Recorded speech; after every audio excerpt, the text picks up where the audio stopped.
Merci Françoise. Bonjour à toutes et à tous.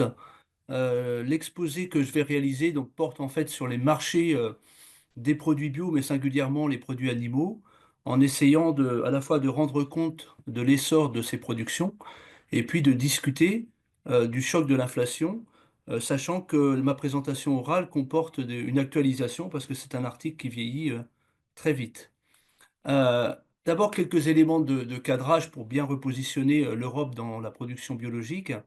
À l'échelle mondiale, les surfaces en bio, c'est à peu près 100 millions d'hectares. C'est un peu l'équivalent de 3 fois la surface agricole de la France. Et effectivement, depuis 2000, on a multiplié par 6 ou 7 la surface dédiée au bio à l'échelle planétaire. Et on peut considérer que le bio, dans sa définition réglementaire, représente à peu près 2% de la surface agricole mondiale aujourd'hui. La répartition de ces surfaces, elle est très hétérogène finalement selon les pays, puisqu'il y a un pays qui joue un rôle très conséquent, l'Australie, avec 55% de la surface bio mondiale. Et ensuite, l'Union européenne arrive en deuxième position avec 17% des surfaces bio. La France étant quand même dans le quintet à peu près, avec 3% environ des surfaces bio.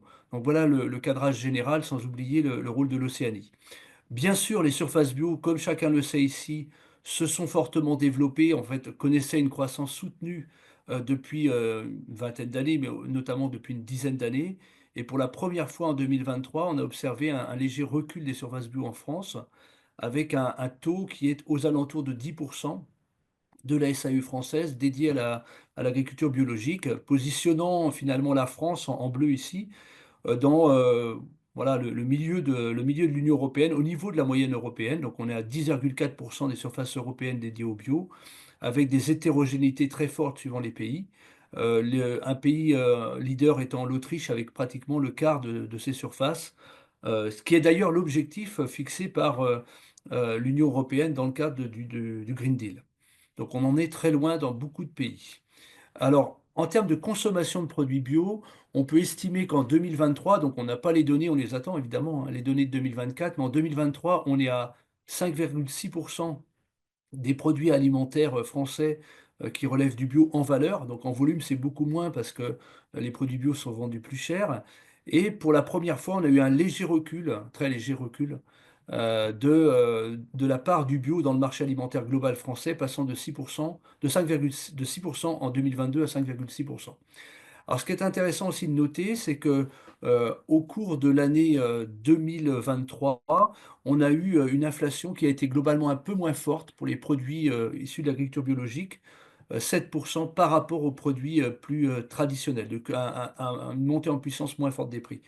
Le marché des produits bio, on prend l'année 2022 par rapport à l'année 2023, est resté à peu près stable aux alentours de 12 milliards d'euros avec d'un côté une hausse des prix des produits, donc l'inflation, les 7% d'augmentation des prix, et évidemment de l'autre côté une baisse des volumes qui a été évidemment très différente suivant les secteurs productifs. Donc je reviendrai là-dessus.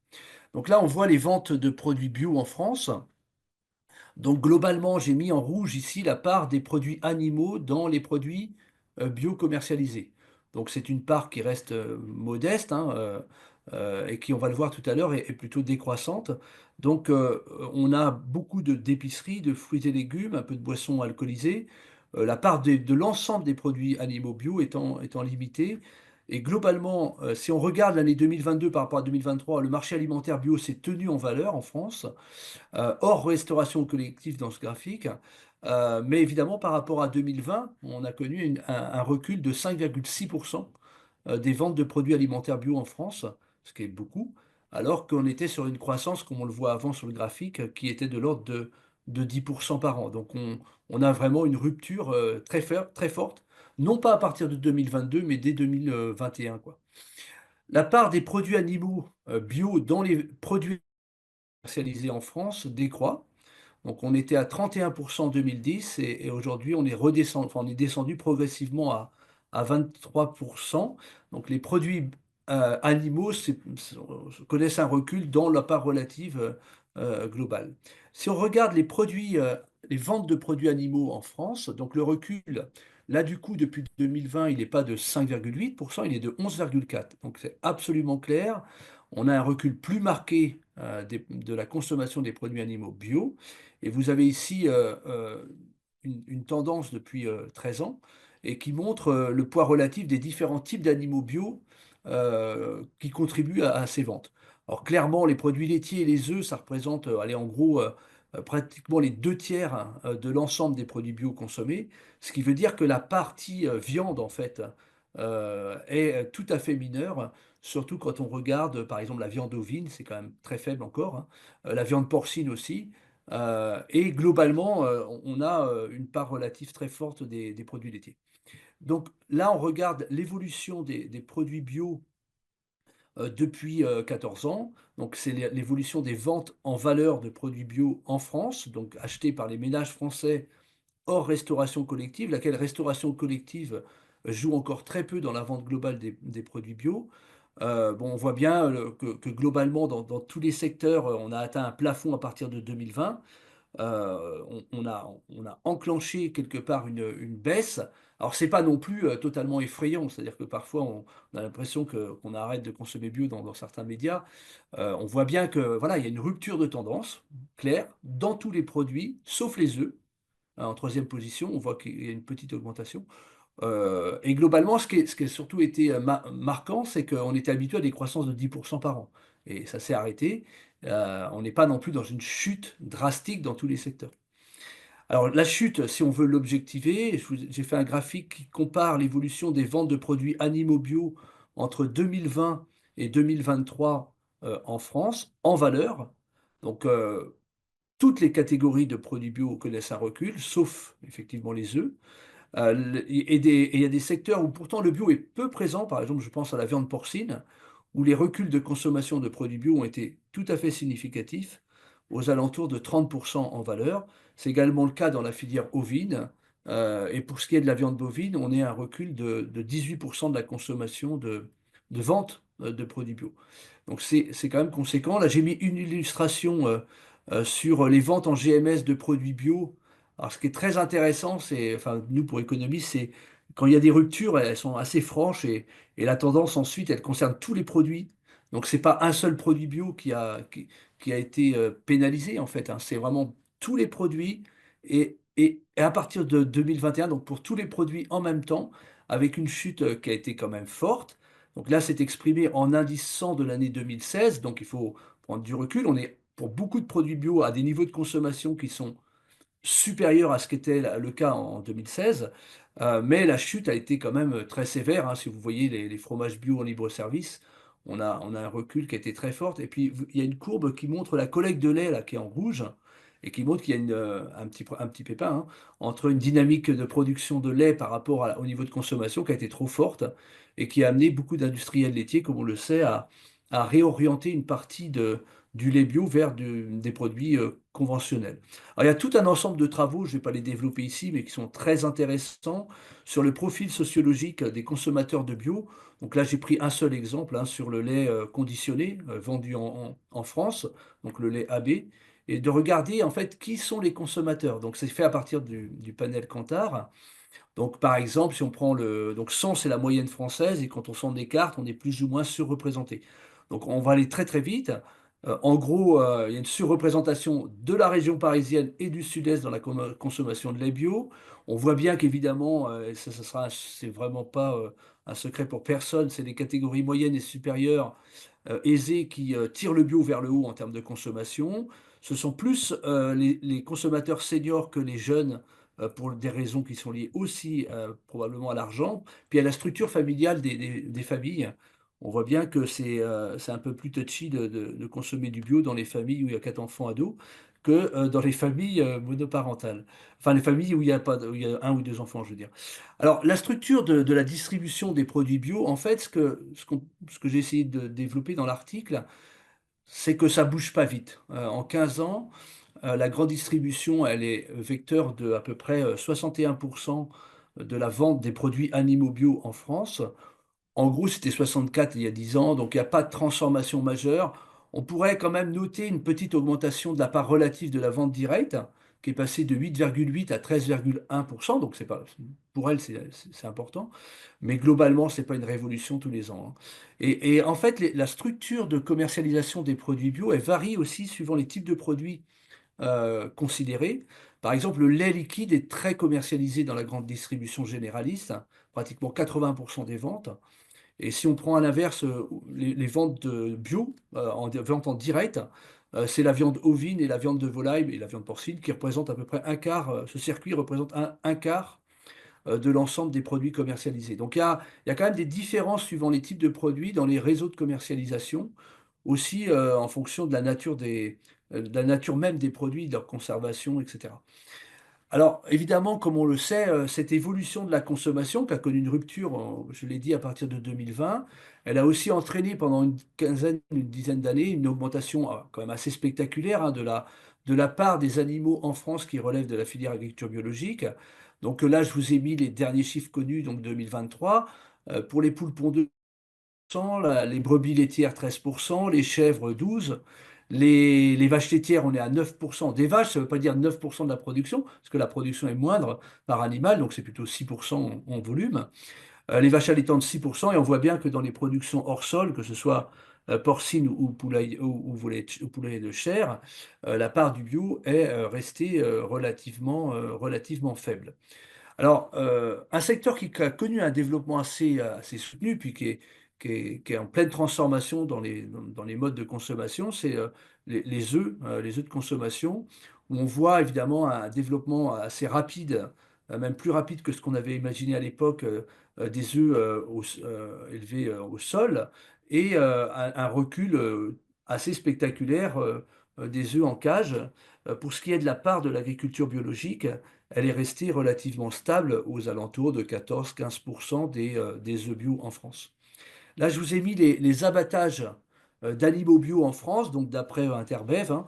En gros, on est sur un recul, on voit bien, on avait une période de progression, on est sur un recul depuis 2021, quand même assez sensible. Donc la production d'animaux bio a baissé de 18% pour les gros bovins, on est à -12 pour la viande ovine et -23% pour la viande porcine. Donc là, on est quand même pas dans une situation de croissance. Alors pour ce qui est de la production laitière, eh bien, on a eu toute une période de développement qui a duré une dizaine, quinzaine d'années. Et pour la première fois, en fait, depuis quelques années, 2 ans environ, on a un recul de collecte, un léger recul de collecte, on voit avec la courbe orange, et qui s'est traduit par un désengagement, une baisse de la production par rapport au même mois de l'année précédente.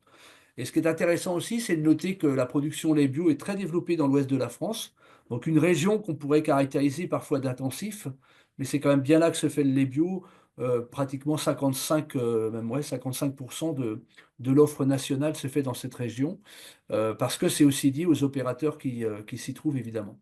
Alors pour ce qui est évidemment des producteurs en tant que tels, donc là on a une courbe qui vous présente le nombre de producteurs engagés en bio en France. Bon, on a eu clairement un léger recul, hein, mais qui est un recul qui s'observe aussi sur l'ensemble des producteurs de lait, il reste aujourd'hui 41 000 livreurs de lait en France, dont 3 870 qui sont des livreurs de lait bio. Donc un recul qui s'applique aussi à ce secteur et qui était habitué à un fort développement tout au long de la dernière décennie. Et là, j'ai mis le nombre de producteurs, puisqu'on le connaît à l'unité près, hein, pas dans chacune des régions grâce à l'enquête laitière. Donc le nombre de producteurs lait dans les différentes régions, on voit bien le rôle très conséquent de l'ouest de la France sur cette question-là. Donc ça me laisse 2-3 minutes pour conclure, ce qui est très bien. Donc tout ça, ce sont des chiffres, tout ça, c'est actualisable chaque année et ça le sera évidemment fait. Ce qui est intéressant, c'est de se dire que ce développement du bio en France n'est pas le fruit du hasard. Alors c'est ce que j'ai essayé d'écrire notamment dans la partie conclusion.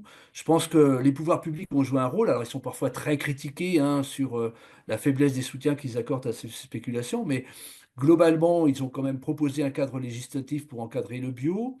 On octroie des aides spécifiques, 360 millions d'euros dans la dernière PAC pour le bio, même si peut-être c'est pas suffisant. Il y a des investissements pour favoriser les structures de transformation. Et puis, on incite, on n'y arrive pas toujours, on pourra en discuter, à à augmenter l'utilisation du bio dans la restauration collective. Donc, il y a des choses qui sont faites, souvent jugé insuffisantes, mais il y a eu des actions de fait. Ce développement du bio n'est pas le fruit du hasard aussi parce que, on a un réseau de la grande distribution qui a quand même pas mal joué son rôle quand on voit sa part relative et qui a mis à disposition des consommateurs, notamment des classes moyennes, hein, des produits auxquels ils n'accédaient pas parce que ce n'étaient pas des consommateurs, des produits, enfin, du réseau commercial spécialisé.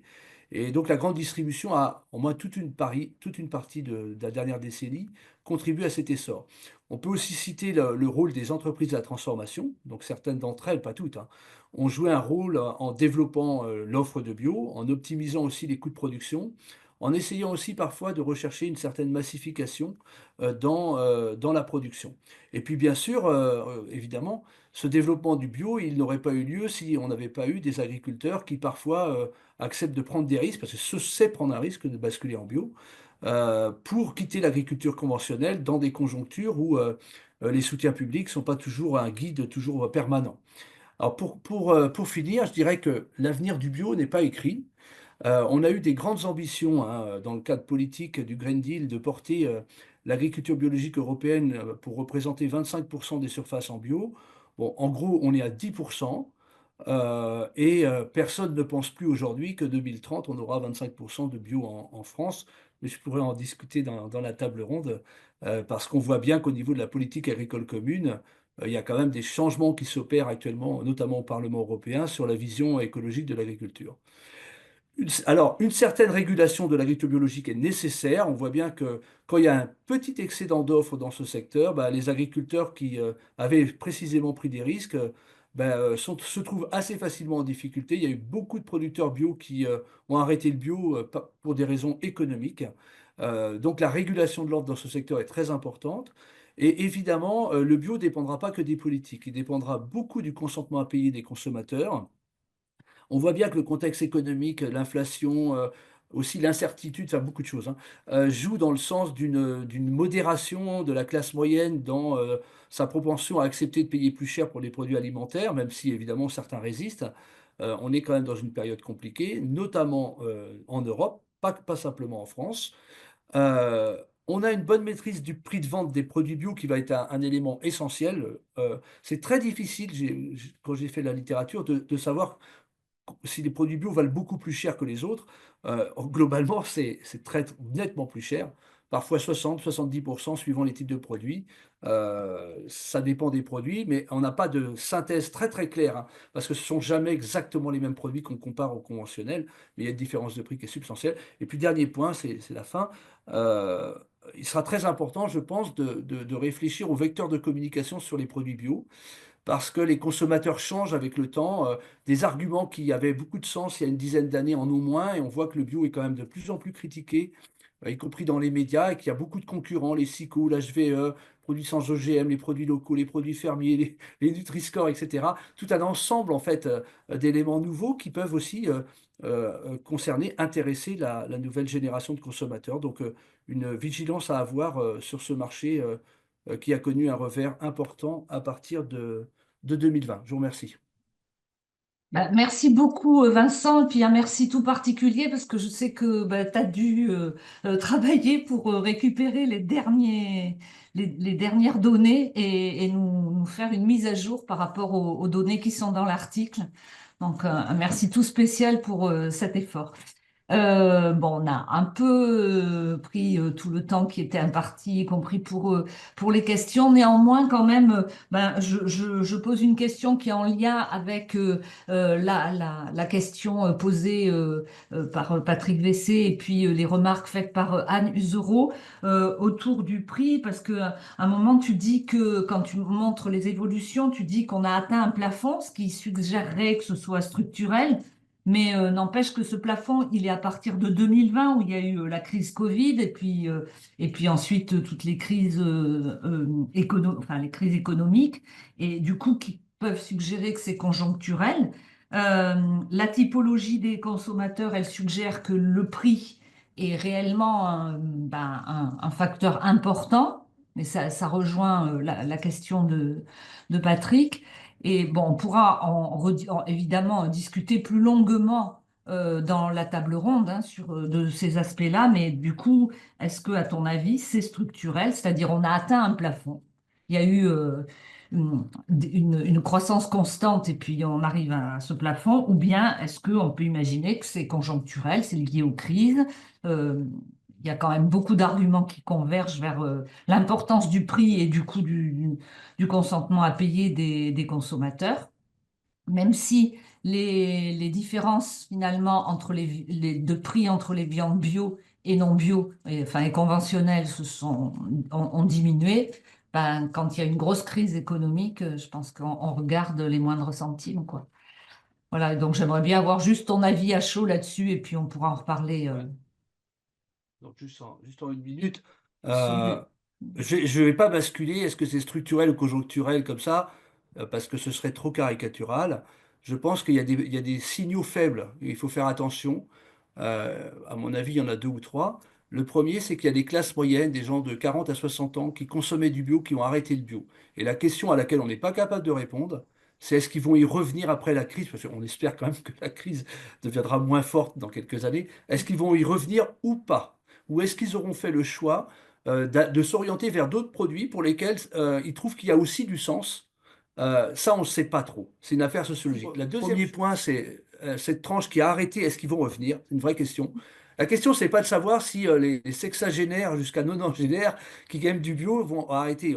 Ceux-là, ils ont continué. Et puis la deuxième chose, c'est l'entrée de la jeunesse, quand ils arrivent à l'âge adulte, dans la consommation de produits bio. Et là, je pense qu'il y a des études à faire pour mieux comprendre est-ce que finalement, il y a un attachement, il y a un engouement spécifique des nouveaux jeunes ménages qui arrivent pour consommer ces produits, ou est-ce que parce qu'il y a eu une crise, ils vont finalement faire le choix de ne pas s'engager dans ces filières-là. Parce qu'en fait, le consommateur, on travaille beaucoup par habitude. Quelqu'un qui a pris l'habitude de prendre du lait bio, il continue en fait. La question, c'est est-ce que les gens vont rentrer dans des habitudes dans les nouvelles générations? Ça, c'est quelque chose sur lequel on ne peut pas, on ne peut pas conclure. Et l'autre point, c'est qu'effectivement, le différentiel de prix de vente entre les produits bio et les produits standards peut se réduire parce qu'on a vu l'inflation est plus forte pour les produits standards que pour les produits bio. Et ça peut être un facteur de réassurance des consommateurs pour se réengager quelque part dans la filière bio. Mais je pense que ça se fera si on est capable d'avoir un discours, parce que ça fait 3 4 ans que ça dure là, un discours de remobilisation autour du bio, ce qui est pas gagné. Ce qui est pas gagné.